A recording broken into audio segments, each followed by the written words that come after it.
द्वितीय राजावली अध्याय 1। अनंतर आहाबंकर मृत्यु उत्तारे मोआब इस्राएल विरुद्ध रे द्रोहाचरण कले। पुणी अहस्य समरिया स्थित आपना उपरिस्थ कोठरीर झरका देई पड़ी पीड़ित हेले।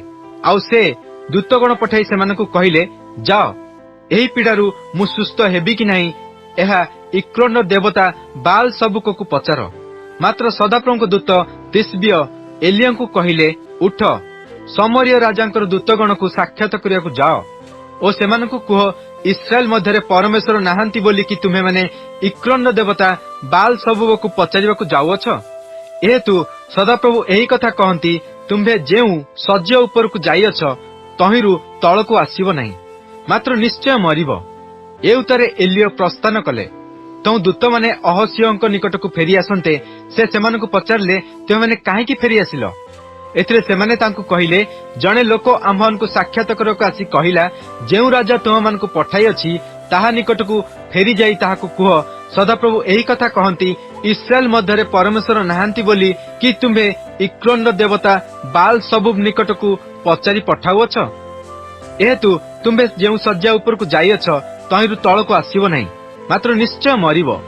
तैले से सेमानकु पचारले, जे तुमମାନଙ୍କୁ साक्षात करक आसी एही सब कथा कहिला से की प्रकार लोक? तो सेमाने तांकु उत्तर कले, से लोमस मनुष्य ओ ताहार कटी चर्म पटुकारे बंधा थिला।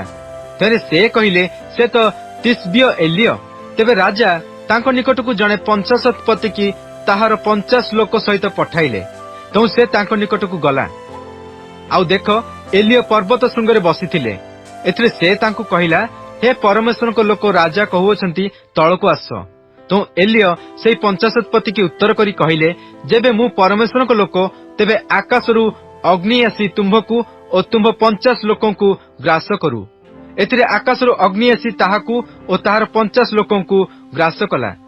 ए उतारे राजा पुनर्बार तांको निकटकु आउ एक 50 पति की ताहार 50 लोक सहित पठाइले।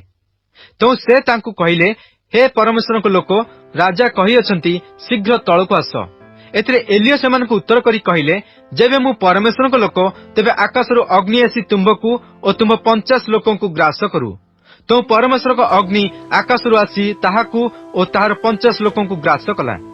एथिरे राजा पुनर्बार तृतीय 50 पति की ताहार 50 लोक सहित पठाइले। पुणी सेही तृतीय 50 पति उपरकु गला ओ एलियोଙ୍କ सम्मुखरे उपस्थित होई आपणा आंठु पाती विनय करी तांकु कहिला, हे परमेश्वरको लोक, मु विनय करूछि, आपणक दृष्टि रे मो प्राण ओ आपणक दास एई 50 लोकंकर प्राण बहुमूल्य हेउ। देखंतु आकाशरु अग्नि आसी पूर्व 2 50 पति की ओ सेमानक 50 लोकंकु ग्रास कला, मात्र एबे आपणक दृष्टि रे मो प्राण बहुमूल्य हेउ। एथिरे सदाप्रभुଙ୍କ दूत एलियोଙ୍କୁ कहिले, ताहा संगरे तळकु जाओ, ताहाकु भय न कर। तो से उठी ताहा संगरे तळकु जाई राजाଙ୍କ निकटकु गले। पुणी से राजाଙ୍କୁ कहिले, सदाप्रभु एही कथा कहंती, पचारिबा पई इस्राएल मध्यरे परमेश्वर नाहांती बोली कि तुमे इक्रोन देवता बाल सबुकु पचारिबा पई दूतमानकु पठाइलो। एतु तुमे जेउ सज्जा उपरकु जाइअछ तहिरु तळकु आसीबो नाही, मात्र निश्चय मरिबो। एतुतारे एलियोଙ୍କ द्वारा उक्त सदाप्रभुଙ୍କ वाक्यानुसारे से मले। पुणी तांकर पुत्र न थिबारु जिहुदार राजा जिहोशाफाटकर पुत्र जिहोरामर अधिकारर द्वितीय वर्षरे जिहोराम तांकर पदरे राज्य करक आरंभ कले। एही अहस्यंकर क्रियार अवशिष्ट वृत्तांत कि इस्राएल राजा मानक इतिहास पुस्तक रे लेखा नाही। द्वितीय राजावली अध्याय 2। एथिउतारे सदाप्रभु एलियोଙ୍କୁ घूर्णिवायुरे स्वर्गକୁ घेनी जाय पे उद्यत होंते एलियो इलिशाଙ୍କ सहित गिलगलरु गले। पुणी एलियो इलिशाଙ୍କୁ कहिले, मु विनय करूछि, तुम्हे एठारे थाओ, कारण सदाप्रभु मते बैथल पर्यंत पठाई अछंती।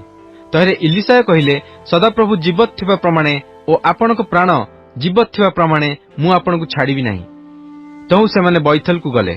सेतळे बैथल निवासी भविष्यत वक्तागणर पुत्र माने इलिशाଙ୍କ निकटकु बाहरी आसी तांकु कहिले, आज सदाप्रभु तुम्भ मस्तकरु तुम्भ प्रभुଙ୍କୁ नेई जिए बोली तुम्हे कोन जानुअछ?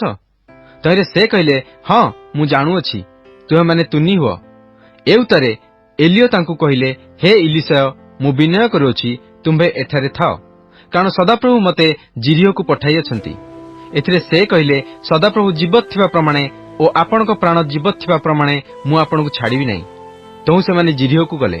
ଏଥିରେ ଜିରିହ ନିବାସୀ ଭବିଷ୍ୟତବକ୍ତାଗଣର ପୁତ୍ରମାନେ ଇଲିଶାଙ୍କ ନିକଟକୁ ଆସି ତାଙ୍କୁ କହିଲେ, ସଦାପ୍ରଭୁ ଆଜି ତୁମ୍ଭ ମସ୍ତକରୁ ତୁମ୍ଭ ପ୍ରଭୁଙ୍କୁ ନେଇଯିବେ ବୋଲି ତୁମ୍ଭେ କଣ ଜାଣୁଅଛ?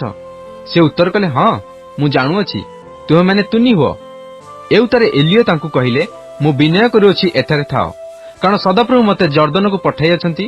ତହୁଁ ସେ କହିଲେ, ସଦାପ୍ରଭୁ ଜୀବତ ଥିବା ପ୍ରମାଣେ ଓ ଆପଣଙ୍କ ପ୍ରାଣ ଜୀବତ ଥିବା ପ୍ରମାଣେ ମୁଁ ଆପଣଙ୍କୁ ଛାଡ଼ିବି ନାହିଁ। ଏଥିରେ ସେ ଦୁହେଁ ଅଗ୍ରସର ହେଲେ। ପୁଣି ଭବିଷ୍ୟତବକ୍ତାଗଣଙ୍କ ପୁତ୍ରମାନଙ୍କ ମଧ୍ୟରୁ 50 ଜଣ ଯାଇ ସେମାନଙ୍କ ସମ୍ମୁଖରେ ଦୂରରେ ଠିଆ ହେଲେ, ଆଉ ସେ ଦୁହେଁ ଜର୍ଦ୍ଦନ ନିକଟରେ ଠିଆ ହେଲେ। ଏଥିରେ ଏଲିୟ ଆପଣା ବସ୍ତ୍ର ନେଇ ଏକତ୍ର ଗୁଡାଇ ଜଳକୁ ଆଘାତ କଲେ। ତହିଁରେ ଜଳ ଏପାଖେ ସେପାଖେ ବିଭକ୍ତ ହୋଇଯାନ୍ତେ ସେ ଦୁହେଁ ଶୁଷ୍କ ଭୂମି ଦେଇ ପାର ହୋଇଗଲେ। ପୁଣି ସେମାନେ ପାର ହୋଇଗଲା ଉତ୍ତାରେ ଏଲିୟ ଇଲିଶାଙ୍କୁ କହିଲେ, ମୁଁ ତୁମ ପାଇଁ କଣ କରିବି? ଏହା ମୁଁ ତୁମ୍ଭ ନିକଟରୁ ଅନ୍ତରିତ ହେବା ପୂର୍ବରୁ ମାଗ। ତହିଁରେ ଇଲିଶା କହିଲେ, ମୁଁ ବିନୟ କରୁଅଛି, ଆପଣଙ୍କ ଆତ୍ମାର 2 ଗୁଣ ଅଂଶ ମୋ ଉପରେ ବର୍ତ୍ତୁ। ଏଥିରେ ସେ କହିଲେ, ତୁମ୍ଭେ ଦୁଃସାଧ୍ୟ ବିଷୟ ମାଗିଲ, ତଥାପି ମୁଁ ତୁମ୍ଭ ନିକଟରୁ ଅନ୍ତରିତ ହେବା ବେଳେ ଯେବେ ତୁମ୍ଭେ ମୋତେ ଦେଖିବ, ତେବେ ତୁମ୍ଭ ପ୍ରତି ତଦ୍ରୂପ ବର୍ତ୍ତିବ, ମାତ୍ର ତାହା ନ ହେଲେ ବର୍ତ୍ତିବ ନାହିଁ। ଏହି ରୂପେ ସେମାନେ ଯାଉ ଯାଉ ଓ କଥାବାର୍ତ୍ତା କରୁ କରୁ ଦେଖ, ଏକ ଅଗ୍ନିମୟ ରଥ ଓ ଅଗ୍ନିମୟ ଅଶ୍ୱମାନ ଉପସ୍ଥିତ ହୋଇ ସେ ଦୁହିଁକି ପୃଥକ୍ କଲା। ପୁଣି ଏଲିୟ ଘୂର୍ଣ୍ଣିବାୟୁରେ ସ୍ୱର୍ଗାରୋହଣ କଲେ। ଆଉ ଇଲିଶା ତାହା ଦେଖି ଉଚ୍ଚେଇ ସ୍ୱରରେ କହିଲେ, ହେ ଆମ୍ଭ ପିତ, ହେ ଆମ୍ଭ ପିତ, ହେ ଇସ୍ରାଏଲର ରଥ ଓ ତହିଁର ଅଶ୍ୱାରୋହୀଗଣ। ଏଉତାରେ ସେ ତାଙ୍କୁ ଆଉ ଦେଖିଲେ ନାହିଁ। ଏଣୁ ସେ ଆପଣା ବସ୍ତ୍ର ଧରି 2 ଖଣ୍ଡ କରି ଚିରିଲେ। ମଧ୍ୟ ସେ ଏଲିୟଙ୍କଠାରୁ ପଡ଼ିଥିବା ବସ୍ତ୍ରଖଣ୍ଡ ଉଠାଇ ନେଲେ ଓ ଫେରିଯାଇ ଜର୍ଦ୍ଦନ ତୀରରେ ଠିଆ ହେଲେ। ପୁଣି ସେ ଏଲିୟଙ୍କଠାରୁ ପଡ଼ିଥିବା ବସ୍ତ୍ର ନେଇ ଜଳକୁ ଆଘାତ କରି କହିଲେ, ସଦାପ୍ରଭୁ ଏଲିୟଙ୍କର ପରମେଶ୍ୱର କହାନ୍ତି? ପୁଣି ସେ ମଧ୍ୟ ଜଳକୁ ଆଘାତ କରନ୍ତେ ତାହା ଏପାଖେ ସେପାଖେ ବିଭକ୍ତ ହୋଇଗଲା। ତହିଁରେ ଇଲିଶା ପାର ହୋଇଗଲେ। ଆଉ ଜିରିହ ନିବାସୀ ଭବିଷ୍ୟତବକ୍ତାଗଣର ଯେଉଁ ପୁତ୍ରମାନେ ତାଙ୍କ ସମ୍ମୁଖରେ ଥିଲେ, ସେମାନେ ତାଙ୍କୁ ଦେଖି କହିଲେ, ଏଲିୟଙ୍କର ଆତ୍ମା ଇଲିଶାଙ୍କ ଉପରେ ବର୍ତ୍ତିଲା। ତେଣୁ ସେମାନେ ତାଙ୍କୁ ଭେଟିବାକୁ ଆସି ତାଙ୍କ ସମ୍ମୁଖରେ ଭୂମିଷ୍ଠ ପ୍ରଣାମ କଲେ। ଆଉ ସେମାନେ ତାଙ୍କୁ କହିଲେ, ଏବେ ଦେଖନ୍ତୁ, ଆପଣଙ୍କ ଦାସମାନଙ୍କ ସଙ୍ଗେ 50 ବଳବାନ ଲୋକ ଅଛନ୍ତି। ଆମ୍ଭେମାନେ ବିନୟ କରୁଅଛୁ, ସେମାନେ ଯାଇ ଆପଣଙ୍କ ପ୍ରଭୁଙ୍କୁ ଖୋଜନ୍ତୁ। ହୋଇପାରେ ସଦାପ୍ରଭୁଙ୍କ ଆତ୍ମା ତାଙ୍କୁ ଊର୍ଦ୍ଧ୍ୱକୁ ନେଇ କୌଣସି ପର୍ବତ ଅବା ଉପତ୍ୟକାରେ ପକାଇ ଦେଇଥିବେ। ଏଥିରେ ସେ କହିଲେ, ତୁମେମାନେ ପଠାଅ ନାହିଁ। ତଥାପି ସେ ଲଜ୍ଜିତ ହେବା ପର୍ଯ୍ୟନ୍ତ ସେମାନେ ତାଙ୍କୁ ପ୍ରବର୍ତ୍ତାନ୍ତେ ସେ କହିଲେ, ପଠାଅ। ଏହେତୁ ସେମାନେ 50 ଲୋକ ପଠାଇଲେ। ଆଉ ସେମାନେ ତାଙ୍କୁ 3 ଦିନ ଖୋଜିଲେ, ମାତ୍ର ପାଇଲେ ନାହିଁ। ପୁଣି ଇଲିଶା ଜିରିହରେ ଥାଉ ଥାଉ ସେମାନେ ତାଙ୍କ ନିକଟକୁ ଫେରିଆସିଲେ। ଏଥିରେ ସେ ସେମାନଙ୍କୁ କହିଲେ, ନ ଯାଅ ବୋଲି ମୁଁ କଣ ତୁମମାନଙ୍କୁ କହିନଥିଲି? ଅନନ୍ତର ନଗରସ୍ଥ ଲୋକମାନେ ଇଲିଶାଙ୍କୁ କହିଲେ, ଦେଖନ୍ତୁ, ଆମ୍ଭମାନେ ବିନୟ କରୁଅଛୁ, ଆମ୍ଭମାନଙ୍କ ପ୍ରଭୁ ଦେଖୁଅଛନ୍ତି ଯେ ଏହି ନଗରର ସ୍ଥାନ ମନୋରମ, ମାତ୍ର ଜଳ ମନ୍ଦ ଓ ଭୂମି ଫଳନାଶକ। ତହିଁରେ ସେ କହିଲେ, ମୋ କତିକି ଗୋଟିଏ ନୂତନ ପାତ୍ର ଆଣ ଓ ତହିଁରେ ଲବଣ ଦିଅ। ତେଣୁ ସେମାନେ ତାଙ୍କ ନିକଟକୁ ତାହା ଆଣିଲେ। ଏଥିରେ ସେ ଜଳ ନିର୍ଝର ନିକଟକୁ ଗଲେ ଓ ତହିଁରେ ଲବଣ ପକାଇ କହିଲେ, ସଦାପ୍ରଭୁ ଏହି କଥା କହନ୍ତି, ମୁଁ ଏହି ଜଳ ଭଲ କଲି, ତାହା ମୃତ୍ୟୁଜନକ ଅବା ଫଳନାଶକ ଆଉ ହେବ ନାହିଁ।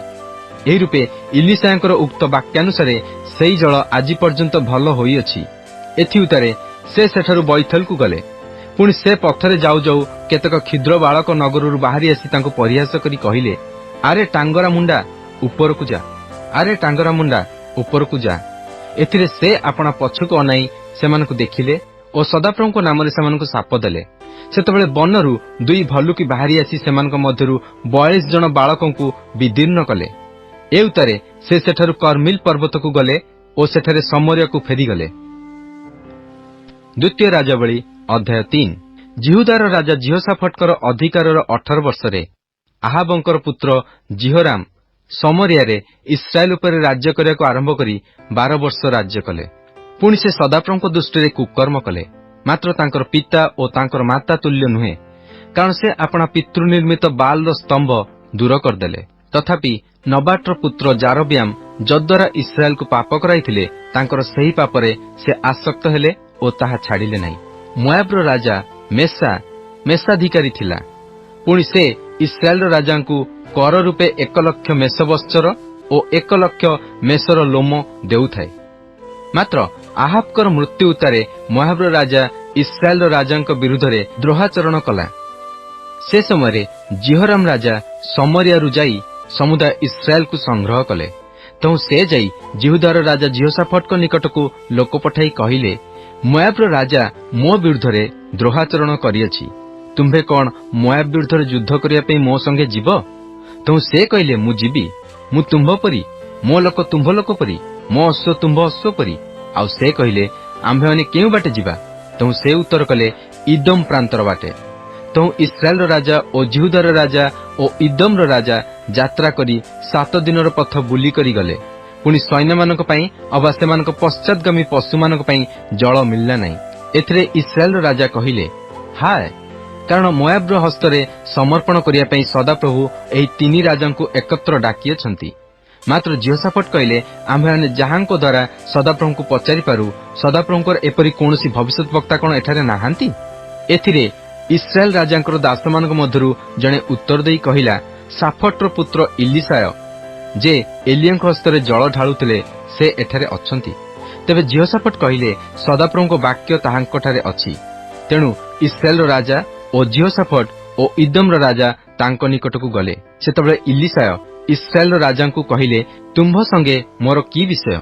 तुम्भ पितार भविष्यत वक्ता मानक निकटकू ओ तुम्भ मातार भविष्यत वक्ता मानक निकटकू जाओ। तहिरे इस्राएल राजा तांकू कहिले, नाही, कारण मोआब हस्तरे समर्पण करिया पई सदाप्रभु ए 3 राजांकू एकत्र डाकी अछंती। पुणी इलिसाय कहिले, मु जाहांको छामुरे ठिया हेउछि सेही सैन्याधिपति सदाप्रभु जीवत थिबा प्रमाणे जेबे मु जिहुदार राजा जिहोशाफाट को उपस्थिति को मर्यादा न करंती, तेबे निश्चय मु तुम्भ आडे अनांती नहीं कि तुम्भ को देखंती नहीं। तथापि एबे मो निकट को एक वाद्यकर आण। तहु वाद्यकर आसी वाद्य बजान्ते सदाप्रभु को हस्त इलिसाय को ऊपर अवस्थान कला। तहिरे से कहले, सदाप्रभु एही कथा कहंती, तुहे माने एही उपत्यका को खातरे पूर्ण कर। कारण सदाप्रभु एही कथा कहंती, तुहे माने वायु देखिबो नहीं, अबा तुहे माने वृष्टि देखिबो नहीं, तथापि सेही उपत्यका जलरे परिपूर्ण हेबो। तहिरे तुहे माने पान करिबो, तुहे माने ओ तुममानको गोमेसादी ओ तुममानको पशु समस्ते। आउरी सदाप्रभुଙ୍କ दृष्टि यह केवल क्षुद्र विषय, से मोआबीय मानक मध्य तुमମାନଙ୍କ हस्तरे समर्पण करिवे। पुणी तुहे माने प्रत्येक प्राचीर बेष्टित नगर ओ प्रत्येक उत्तम नगर उच्छिन्न करिवो ओ प्रत्येक उत्तम वृक्ष काटी पकाइबो ओ जल निर्झर सकल बुझीदेव ओ प्रत्येक उत्तम भूमिखंड प्रस्तर नाश करिवो। ए उतारे प्रातकालीन नैवेद्य उत्सर्ग करिया समय देख इदम पथ देई जल आसिला ओ जल रे देश पूर्ण हैला। एही समय मोआबीय समस्ते आपणा मानक विरुद्ध रे युद्ध करिया पई राजा मानकर आसीबार कथा सुनी सेमाने आपणा मानकु अर्थात सज्जा परिधानक्षम ओ तदधिक वयस्क लोकंकु एकत्र करी देशर सीमारे ठिया होइथिले। पुणी सेमाने प्रभातरे उठिया बेले सूर्य जल उपरे चकमक हेउथिला। तहिरे मोआबीय माने आपणा सम्मुखस्थ जलकु रक्त तुल्य रंग देखिले। तेबे सेमाने कहिले, एहा रक्त। राजा माने निश्चय विनष्ट होइछन्ति ओ सेमाने प्रत्येके आपणा आपणा सहयोद्धाकु बद्ध करियछन्ति। एहेतु हे मोआब लुटिबाकु जाओ। तो सेमाने इस्राएल रो छाउणी रे उपस्थित हुअन्ते इस्राएलीय माने उठी मोआबीय मानकु आघात कले। तेणु सेमाने सेमानक सम्मुखरु पळाइले। पुणी इस्राएलीय माने मोआबीय मानकु आघात करी करी देश भितरकु अग्रसर हेले। आउ सेमाने नगर सब भांगी पकाइले ओ प्रतिजन प्रत्येक उत्तम भूमिखंडरे प्रस्तर पकाई ताहा पूर्ण कले ओ सेमाने जल निर्झर सकल बुझी पकाइले ओ उत्तम वृक्ष सब काटी पकाइले। शेषर सेमाने केवल कीर हेर्सतरे तहिर प्रस्तर सबु छाड़िले। तथापि छाटिणीधारी माने तहि चतुर्दिगकु जाई ताहा आघात कले। से समय मोआबर राजा आपणा पक्षरे युद्ध अति असह्य देखि से इदम राजा निकटकु भेद करी जिवा पई आपणा संगे 700 खड्गधारी लोक नेला, मात्र सेमाने पारिले नहीं। तहु से आपणा उत्तराधिकारी ज्येष्ठ पुत्रकु नहीं प्राचीर उपरे होमबळी रूपे ताहाकु उत्सर्ग कला। तहिरे इस्राएल विरुद्धरे महाकोप उपस्थित हला। ए उतारे सेमाने ताहा निकटरु प्रस्थान करी सेमानक निज देशकु फेरीगले। द्वितीय राजावली अध्याय 4। भविष्यत वक्ता मानक पुत्रगणर भार्या मानक मध्यरु जणे स्त्री इलिसायଙ୍କ निकटरे क्रंदन करी कहिला, आपणक दास मो स्वामी मरियछन्ति। पुणी आपणक दास जे सदाप्रभुଙ୍କୁ भय करथिले ଏହା आपण जानନ୍ତି। एबे महाजन मोहर 2 संतानकु आपणार दास करिया निमंते नेबाकु आसीअछि। तहिरे इलिसाय ताहाकु कहिले, मु तुम पई कोन करिबि, मते कुह, घरे तुमर कोन अछि? एथिरे से कहिला, एक पात्र तैल छडा गृहरे आपणक दासीर आउ किछि नाही। ତହୁଁ ସେ କହିଲେ, ଯାଅ, ବାହାରୁ ଆପଣାର ସମସ୍ତ ପ୍ରତିବାସୀ ଠାରୁ ପାତ୍ର ଅର୍ଥାତ୍ ଶୂନ୍ୟ ପାତ୍ର ଉଦ୍ଧାର କରି ଆଣ, ଅଳ୍ପ ଉଦ୍ଧାର ନ କର। ପୁଣି ତୁମ୍ଭେ ଗୃହ ଭିତରକୁ ଯାଇ ଆପଣାର ଓ ଆପଣା ପୁତ୍ରମାନଙ୍କ ପଛେ ଦ୍ୱାର ବନ୍ଦ କରି ସେସବୁ ପାତ୍ରରେ ତୈଳ ଅଜାଡ଼, ଆଉ ଯେଉଁ ପାତ୍ର ପୂର୍ଣ୍ଣ ହୁଏ ତାହା ଅଲଗା କରି ରଖ। ତହୁଁ ସେ ସ୍ତ୍ରୀ ତାଙ୍କ ନିକଟରୁ ଯାଇ ଆପଣାର ଓ ଆପଣା ପୁତ୍ରମାନଙ୍କ ପଛେ ଦ୍ୱାର ବନ୍ଦ କଲା। ସେମାନେ ତାହା ନିକଟକୁ ପାତ୍ର ଆଣନ୍ତେ ସେ ଅଜାଡ଼ିଲା। ତହୁଁ ପାତ୍ର ସବୁ ପୂର୍ଣ୍ଣ ହୁଅନ୍ତେ ସେ ଆପଣା ପୁତ୍ରକୁ କହିଲା, ଆଉ ଗୋଟିଏ ପାତ୍ର ମୋ କତିକି ଆଣ। ଏଥିରେ ସେ ତାହାକୁ କହିଲା, ଆଉ ପାତ୍ର ନାହିଁ। ତହିଁରେ ତୈଳ ବନ୍ଦ ହେଲା। ତେବେ ସେ ସ୍ତ୍ରୀ ଆସି ପରମେଶ୍ୱରଙ୍କ ଲୋକଙ୍କୁ ତାହା ଜଣାଇଲା। ଏଥିରେ ସେ କହିଲେ, ଯାଅ, ତୈଳ ବିକ୍ରୟ କରି ଆପଣା ଋଣ ପରିଶୋଧ କର। ପୁଣି ଅବଶିଷ୍ଟରେ ତୁମ୍ଭେ ଓ ତୁମ୍ଭ ପୁତ୍ରମାନେ ଦିନାତିପାତ କର। ଅନନ୍ତର ଦିନକରେ ଇଲିଶା ସୁନେମକୁ ଗଲେ। ସେଠାରେ ଏକ ଧନବତୀ ସ୍ତ୍ରୀ ଥିଲା, ଆଉ ସେ ଇଲିଶାଙ୍କୁ ଅନ୍ନ ଭୋଜନ ନିମନ୍ତେ ବଳାଇଲା। ଏ ଉତ୍ତାରେ ଇଲିଶା ଯେତେଥର ସେହି ପଥ ଦେଇ ଗଲେ, ସେତେଥର ଅନ୍ନ ଭୋଜନ ନିମନ୍ତେ ସେଠାକୁ ଗଲେ। ଅନନ୍ତର ସେ ସ୍ତ୍ରୀ ଆପଣା ସ୍ୱାମୀକୁ କହିଲା, ଦେଖ, ମୁଁ ବୋଧ କରୁଅଛି ଏହି ଯେ ଲୋକ ନିତ୍ୟ ଆମ୍ଭମାନଙ୍କ ନିକଟ ଦେଇ ଗତାୟତ କରୁଅଛନ୍ତି, ସେ ପରମେଶ୍ୱରଙ୍କର ଏକ ପବିତ୍ର ଲୋକ। ମୁଁ ବିନୟ କରୁଅଛି, ଆମ୍ଭମାନେ ପ୍ରାଚୀର ଉପରେ ଗୋଟିଏ ସାନ କୋଠରୀ ନିର୍ମାଣ କରୁ ଓ ତହିଁରେ ତାଙ୍କ ପାଇଁ ଗୋଟିଏ ଖଟ ଓ ମେଜ ଓ ଆସନ ଓ ଦୀପରୁଖା ରଖୁ। ତହୁଁ ସେ ଆମ୍ଭମାନଙ୍କ ନିକଟକୁ ଆସିବା ବେଳେ ସେଠାରେ ରହିବେ। ଦିନକରେ ଇଲିଶା ସେଠାକୁ ଆସିଲେ, ଆଉ ସେହି କୋଠରୀକି ଯାଇ ଶୟନ କଲେ। ପୁଣି ସେ ଆପଣା ଦାସ ଗିହେଜିକି କହିଲେ, ଏହି ସୁନେମିଆକୁ ଡାକ। ତହୁଁ ସେ ତାହାକୁ ଡାକନ୍ତେ ସେ ସ୍ତ୍ରୀ ତାଙ୍କ ସମ୍ମୁଖରେ ଠିଆ ହେଲା। ଏଥିରେ ଇଲିଶା ଗିହେଜିକି କହିଲେ, ତାଙ୍କୁ କୁହ, ଦେଖ, ତୁମ୍ଭେ ଏ ସମସ୍ତ ଚିନ୍ତାରେ ଆମ୍ଭମାନଙ୍କ ନିମନ୍ତେ ଚିନ୍ତିତ ହୋଇଅଛ। ତୁମ ପାଇଁ କଣ କରାଯିବ? ରାଜା ଅବା ସେନାପତି ନିକଟରେ ତୁମ୍ଭ ପକ୍ଷରେ କୁହାଯିବାର କି ତୁମ୍ଭର ଇଚ୍ଛା? ତହୁଁ ସେ ଉତ୍ତର କଲା, ମୁଁ ନିଜ ଲୋକଙ୍କ ମଧ୍ୟରେ ବାସ କରୁଅଛି। ପୁଣି ଇଲିଶା କହିଲେ, ତେବେ ତାହା ପାଇଁ କଣ କରାଯିବ? ତହିଁରେ ଗିହେଜି ଉତ୍ତର କଲା, ତାହାର ପୁତ୍ର ନାହିଁ ଓ ତାହାର ସ୍ୱାମୀ ବୃଦ୍ଧ। ତେବେ ଇଲିଶା କହିଲେ, ତାକୁ ଡାକ। ଏଣୁ ସେ ତାକୁ ଡାକନ୍ତେ ସେ ଦ୍ୱାରରେ ଠିଆ ହେଲା। ତହୁଁ ଇଲିଶା କହିଲେ, ଏହି ଋତୁ ପୁନର୍ବାର ଉପସ୍ଥିତ ହେବା ସମୟରେ ତୁମ୍ଭେ ପୁତ୍ରକୁ କୋଳ କରିବ। ଏଥିରେ ସେ ସ୍ତ୍ରୀ କହିଲା, ନା, ହେ ମୋର ପ୍ରଭୁ, ହେ ପରମେଶ୍ୱରଙ୍କ ଲୋକ, ଆପଣା ଦାସୀକୁ ଆପଣ ମିଥ୍ୟା ନ କହନ୍ତୁ। ଏଥି ଉତ୍ତାରେ ଇଲିଶାଙ୍କର ବାକ୍ୟାନୁସାରେ ସେହି ସ୍ତ୍ରୀ ଗର୍ଭଧାରଣ କରି ଉକ୍ତ ଋତୁ ପୁନର୍ବାର ଉପସ୍ଥିତ ହେବା ସମୟରେ ଏକ ପୁତ୍ର ପ୍ରସବ କଲା। ପୁଣି ବାଳକ ବଢ଼ିଲା ଉତ୍ତାରେ ଦିନକରେ ସେ ଶସ୍ୟଛେଦକମାନଙ୍କ ନିକଟରେ ଆପଣା ପିତା କତିକି ଗଲା। ଆଉ ସେ ଆପଣା ପିତାକୁ କହିଲା, ମୋ ମୁଣ୍ଡ, ମୋ ମୁଣ୍ଡ। ତୋ ପିତା ଆପଣା ଦାସକୁ କହିଲା, ତାହାର ମାତା କତିକି ତାହାକୁ ଉଠାଇ ନେଇଯାଅ। ଆଉ ସେ ତାହାକୁ ଉଠାଇ ନେଇ ତାହାର ମାତା ନିକଟକୁ ଆଣନ୍ତେ ବାଳକ ମଧ୍ୟାହ୍ନ ପର୍ଯ୍ୟନ୍ତ ତାହାର କୋଳରେ ବସି ମରିଗଲା। ଏଥିରେ ମାତା ଉପରକୁ ଯାଇ ପରମେଶ୍ୱରଙ୍କ ଲୋକଙ୍କ ଖଟରେ ତାହାକୁ ଶୁଆଇ ଦ୍ୱାର ବନ୍ଦ କରି ବାହାରି ଆସିଲା। ପୁଣି ସେ ଆପଣା ସ୍ୱାମୀକି ଡାକି କହିଲା, ମୁଁ ବିନୟ କରୁଅଛି, ଦାସମାନଙ୍କ ମଧ୍ୟରୁ ଜଣକୁ ଓ ଗର୍ଦ୍ଧବରୁ ଗୋଟିଏ ମୋ କତିକି ପଠାଇ ଦିଅ। ମୁଁ ପରମେଶ୍ୱରଙ୍କ ଲୋକଙ୍କ ନିକଟକୁ ଦୌଡ଼ି ଯାଇ ଫେରିଆସିବି। ତହିଁରେ ସେ କହିଲା, ତୁମ୍ଭେ କାହିଁକି ତାଙ୍କ ନିକଟକୁ ଆଜି ଯିବ? ଏ ତ ଅମାବାସ୍ୟା ନୁହେଁ କି ବିଶ୍ରାମବାର ନୁହେଁ। ଏଥିରେ ସେ କହିଲା, ଭଲ ହେବ। ତହୁଁ ସେ ଗର୍ଦ୍ଧବ ସଜାଇ ଆପଣା ଦାସକୁ କହିଲା, ଅଡ଼ାଇ ଚାଲ, ମୋ ଆଜ୍ଞା ବିନା ଚଳାଇବାରେ ଢିଲା ନ କର। ଏହି ରୂପେ ସେ ଯାଇ କର୍ମିଲ ପର୍ବତରେ ପରମେଶ୍ୱରଙ୍କ ଲୋକଙ୍କ ନିକଟରେ ପହଞ୍ଚିଲା। ତହିଁରେ ପରମେଶ୍ୱରଙ୍କ ଲୋକ ଦୂରରୁ ତାହାକୁ ଦେଖି ଆପଣା ଦାସ ଗିହେଜିକି କହିଲେ, ଦେଖ, ହେଇଟି ସୁନେମିଆ। ମୁଁ ବିନୟ କରୁଅଛି, ଦୌଡ଼ି ଯାଇ ତାହାକୁ ଭେଟି ପଚାର, ତୁମ୍ଭର ମଙ୍ଗଳ, ତୁମ୍ଭ ସ୍ୱାମୀର ମଙ୍ଗଳ, ବାଳକର ମଙ୍ଗଳ। ତହୁଁ ସେ ଉତ୍ତର କଲା, ମଙ୍ଗଳ। ଏଉତାରେ ସେ ପର୍ବତରେ ପରମେଶ୍ୱରଙ୍କ ଲୋକଙ୍କ ନିକଟକୁ ଆସି ତାଙ୍କ ଚରଣ ଧରି ରହିଲା। ତହିଁରେ ଗିହେଜି ତାହାକୁ ଛଡ଼ାଇ ଦେବା ପାଇଁ ନିକଟକୁ ଆସିଲା। ମାତ୍ର ପରମେଶ୍ୱରଙ୍କ ଲୋକ କହିଲେ, ତାହାକୁ ଛାଡ଼ିଦିଅ, କାରଣ ତାହାର ଅନ୍ତରରେ ତାହାର ପ୍ରାଣ ଶୋକାକୁଳ ହୋଇଅଛି। ମାତ୍ର ସଦାପ୍ରଭୁ ମୋଠାରୁ ତାହା ଗୋପନ କରି ତାହା ମୋତେ ଜଣାଇ ନାହାନ୍ତି। ଏଥିରେ ସେ ସ୍ତ୍ରୀ କହିଲା, ମୋ ପ୍ରଭୁଙ୍କୁ ମୁଁ କଣ ପୁତ୍ର ମାଗିଥିଲି? ମୁଁ କି କହିନଥିଲି ମୋତେ ପ୍ରତାରଣା ନ କର? ତହୁଁ ଇଲିଶା ଗିହେଜିକି କହିଲେ, ଆପଣା ଅଣ୍ଟା ବାନ୍ଧ ଓ ଆପଣା ହସ୍ତରେ ମୁହଁର ଯଷ୍ଟି ନେଇ ଆପଣା ବାଟେ ଚାଲିଯାଅ। ତୁମେ କୌଣସି ଲୋକକୁ ଭେଟିଲେ ତାହାକୁ ନମସ୍କାର ନ କର, ଆଉ କେହି ତୁମକୁ ନମସ୍କାର କଲେ ତାହାକୁ ଫେରି ଉତ୍ତର ନ ଦିଅ। ପୁଣି ମୋ ଯଷ୍ଟି ସେହି ବାଳକର ମୁଖ ଉପରେ ରଖିଦିଅ। ଏଥିରେ ବାଳକର ମାତା କହିଲା, ସଦାପ୍ରଭୁ ଜୀବତ ଥିବା ପ୍ରମାଣେ ଓ ଆପଣଙ୍କ ପ୍ରାଣ ଜୀବତ ଥିବା ପ୍ରମାଣେ ମୁଁ ଆପଣଙ୍କୁ ଛାଡ଼ିବି ନାହିଁ। ତେଣୁ ଇଲିଶା ଉଠି ତାହାର ପଛେ ପଛେ ଗଲେ। ଏଥିମଧ୍ୟରେ ଗିହେଜି ସେମାନଙ୍କ ଆଗେ ଯାଇ ବାଳକର ମୁଖ ଉପରେ ଯଷ୍ଟି ରଖିଲା, ମାତ୍ର କୌଣସି ରବ କି ଶ୍ରବଣ ହେଲା ନାହିଁ। ଏହେତୁ ଗିହେଜି ଇଲିଶାଙ୍କୁ ଭେଟିବା ପାଇଁ ଫେରିଆସି ତାଙ୍କୁ ଜଣାଇ କହିଲା, ବାଳକ ଜାଗି ନାହିଁ। ତେଣୁ ଇଲିଶାୟ ସେ ଗୃହକୁ ଆସନ୍ତେ, ଦେଖ ବାଳକ ମରି ତାଙ୍କର ଶଯ୍ୟାରେ ଶୋଇଅଛି। ଏହେତୁ ସେ ଭିତରକୁ ଯାଇ ଆପେ ଓ ବାଳକ ଉଭୟ ରହି ଦ୍ୱାର ବନ୍ଦ କରି ସଦାପ୍ରଭୁଙ୍କ ନିକଟରେ ପ୍ରାର୍ଥନା କଲେ। ଆଉ ସେ ଉପରକୁ ଯାଇ ବାଳକ ଉପରେ ଶୟନ କଲେ ଓ ତାହା ମୁଖ ଉପରେ ଆପଣା ମୁଖ ଓ ତାହା ଚକ୍ଷୁ ଉପରେ ଆପଣା ଚକ୍ଷୁ ଓ ତାହା ହସ୍ତ ଉପରେ ଆପଣା ହସ୍ତ ରଖିଲେ। ଏହି ରୂପେ ସେ ଆପଣାକୁ ବାଳକ ଉପରେ ଲମ୍ବମାନ କଲେ।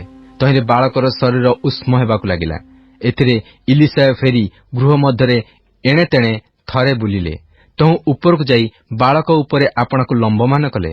ତହିଁରେ ବାଳକ 7 ଥର ଛିଙ୍କିଲା ଓ ବାଳକ ଚକ୍ଷୁ ଫିଟାଇଲା।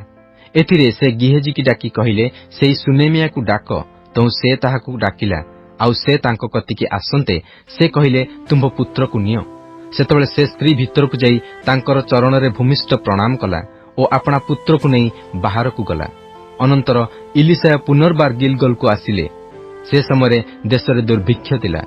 ପୁଣି ଭବିଷ୍ୟତ ବକ୍ତାଗଣର ପୁତ୍ରମାନେ ତାଙ୍କ ସମ୍ମୁଖରେ ବସୁଥିବା ସମୟରେ ସେ ଆପଣା ଦାସକୁ କହିଲେ, ଏକ ବଡ଼ ହଣ୍ଡା ବସାଇ ଭବିଷ୍ୟତ ବକ୍ତାଗଣର ପୁତ୍ରମାନଙ୍କ ନିମନ୍ତେ ବ୍ୟଞ୍ଜନ ପାକ କର। ତହୁଁ ଜଣେ ଶାକ ସଂଗ୍ରହ କରିବା ପାଇଁ କ୍ଷେତ୍ରକୁ ଯାଇ ବନ୍ୟଲତା ପାଇ ତହିଁର ଫଳରେ ଅଣ୍ଟି ପୂର୍ଣ୍ଣ କରି ଆସି ତାହା ଖଣ୍ଡ ଖଣ୍ଡ କରି କାଟି ବ୍ୟଞ୍ଜନ ହଣ୍ଡାରେ ପକାଇଲା, କାରଣ ସେମାନେ ତାହା ଚିହ୍ନିଲେ ନାହିଁ। ତହୁଁ ସେମାନେ ଲୋକମାନଙ୍କର ଭୋଜନ ନିମନ୍ତେ ତାହା ଢାଳିଲେ। ପୁଣି ଲୋକମାନେ ସେହି ବ୍ୟଞ୍ଜନ ଭୋଜନ କରୁ କରୁ ଡାକ ପକାଇ କହିଲେ, ହେ ପରମେଶ୍ୱରଙ୍କ ଲୋକ, ହଣ୍ଡାରେ ମୃତ୍ୟୁ ଅଛି। ଆଉ ସେମାନେ ତହିଁରୁ ଭୋଜନ କରି ପାରିଲେ ନାହିଁ। ମାତ୍ର ସେ କହିଲେ, ତେବେ ମଇଦା ଆଣ। ଆଉ ସେ ତାହା ହଣ୍ଡାରେ ପକାଇ କହିଲେ, ଲୋକମାନଙ୍କ ନିମନ୍ତେ ତାହା ଢାଳ, ସେମାନେ ଭୋଜନ କରନ୍ତୁ। ତହୁଁ ହଣ୍ଡାରେ କିଛି ମନ୍ଦ ରହିଲା ନାହିଁ। ଅନନ୍ତର ବାଲ୍ ସାଲିସାରୁ ଜଣେ ପରମେଶ୍ୱରଙ୍କ ଲୋକଙ୍କ ନିକଟକୁ ପ୍ରଥମ ଫଳର ରୋଟି ଅର୍ଥାତ୍ 20 ଯବ ରୋଟି ଓ ନୂତନ ଶସ୍ୟର ସିସା ଆପଣା ଝୁଲିରେ ନେଇ ଆସିଲା। ତହିଁରେ ଇଲିଶାୟ କହିଲେ, ଲୋକମାନଙ୍କୁ ଦିଅ, ସେମାନେ ଭୋଜନ କରନ୍ତୁ। ତହୁଁ ତାଙ୍କ ଦାସ କହିଲା, କଣ 100 ଲୋକଙ୍କ ଆଗରେ ଏହା ରଖିବି? ମାତ୍ର ସେ କହିଲେ, ଲୋକମାନଙ୍କୁ ଦିଅ, ସେମାନେ ଭୋଜନ କରନ୍ତୁ, କାରଣ ସଦାପ୍ରଭୁ ଏହା କହନ୍ତି, ସେମାନେ ଭୋଜନ କରିବେ ଓ ତହିଁରୁ ଉଚ୍ଛିଷ୍ଟ ରଖିବେ। ତେଣୁ ସେ ତାହା ଲୋକମାନଙ୍କ ଆଗରେ ରଖନ୍ତେ ସେମାନେ ଭୋଜନ କଲେ ଓ ସଦାପ୍ରଭୁଙ୍କ ବାକ୍ୟାନୁସାରେ ସେମାନେ ଉଚ୍ଛିଷ୍ଟ ରଖିଲେ।